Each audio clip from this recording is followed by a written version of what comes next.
What have you done to my masterpiece? Rehearsal guys of EGO, so excited to be in the studio with all kinds of talent and different kinds of dancers, break dancers, crumpers, learning our way. It's a whole bunch of new toys here at Northern Ballet, and oh dude, it's exciting, it's exciting!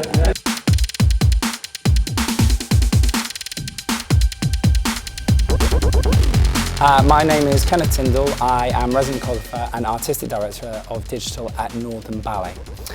EGO is a short concept film that I made in collaboration with the filmmaker Dan Lowenstein. I was approached by Uncle T, Kenneth Tindall, in London. He was going around looking for filmmakers for a project, and we had a long chat together in a little cafe. And it turned out to be a beautiful moment between us. But I clicked with Dan so quickly. I left after the first meeting, and I'd met really talented people, but I just thought, this guy's passion, enthusiasm, and crazy mind. To be honest with you, he's got a crazy mind, and I think that's what really attracted me to him, because I thought, hang on a second, here's something so very, very different from what we usually do at Northern Ballet, which makes it so very right. And I guess that's how EGO was born. And from there, we began to naturally find out that we would like to collaborate with external dancers, that we would like to bring singers in, rappers in. I mean, every element you could possibly think of, we wanted to inject it into the very veins and blood of Northern Ballet and see how we reacted with that chemistry and see what could happen. So I felt like we could do that with two dancers, or we could use the alter ego. So the reason why we chose to work with crump and breaking and popping is to show contrast to ballet and the expression of these two art forms, to show difference between the alter egos and the egos. And I really feel that crump and breaking and popping, they all are such animalistic art forms. And then you see the ballet dancers, the way that kind of comes together and the way it makes you feel as a viewer was really important. So EGO is, I guess it's all about relationships and how ego affects people within a relationship, whether that be like lovers or friends, it doesn't matter.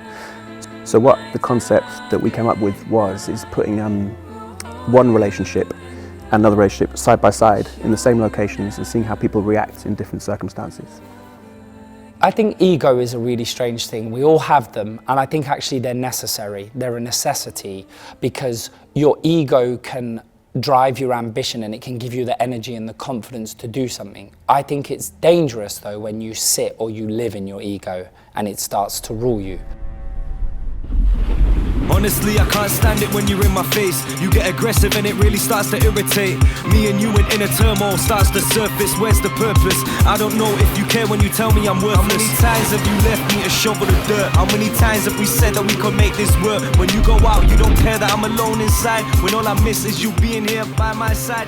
What we really thinking underneath, and do we say it? You know that moment when you're sitting across the table and it's full of smiles, and but underneath there's a much different conversation happening, and we've all experienced that in the relationship. Like a puzzle, it doesn't solve itself to the very end. So it keeps you guessing, wondering, is this the same couple?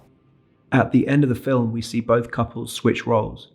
So the egos get to release their tension and show their animalistic sides, and the alter egos show their hearts and their passion. It was really nice to kind of give that opposition at the end and round the whole film up.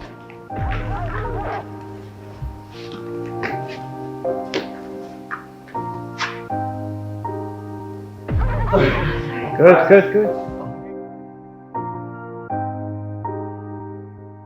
It's not just about the movement, but it's about, especially for this project, because of the cameras and stuff, it really needed to be natural and really, really easy.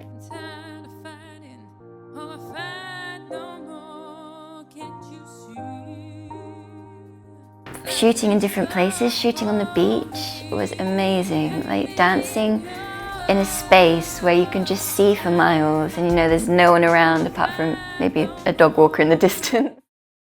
The transitions in EGO are all done by a probe lens, which is usually used for like food photography and food advertising. So we used it in some pretty creative kind of abstract ways, one of which was to go in the mouth of one of the dancers and back out again. To sort of transition between locations, and we went into the sea because it's waterproof and back out. In the tube scene, we actually went out of a water bottle and revealed the tube that way. it was just a very simple idea that I had, that we would finish one scene that would then combine with the next. Just touch the hair like that. So there's still a bit of aggression towards it, but then you start twisting into the kiss. So you just kind of hold it, but it's close. Camera up. Working with the other dancers and the whole crew, you know, working with really motivated, inspiring group of people who, you know, would do anything to make this film work, you know. My personal highlight of Ego was when our two alter egos got into the sea. I mean, that's the commitment. And the film crew actually watching them wade knee deep into water and us all sort of ruining our trainers and having to go to the second-hand shops to find a pair to get home. Because, you know, we have to have room to be able to try. We have to have room to be able to play with our imaginations, and I feel that Ego was honestly a very true organic collaboration that is trying to push in a new direction, and I think that's what I'm most proud of, and that's what I want to achieve as an artist in this day and age.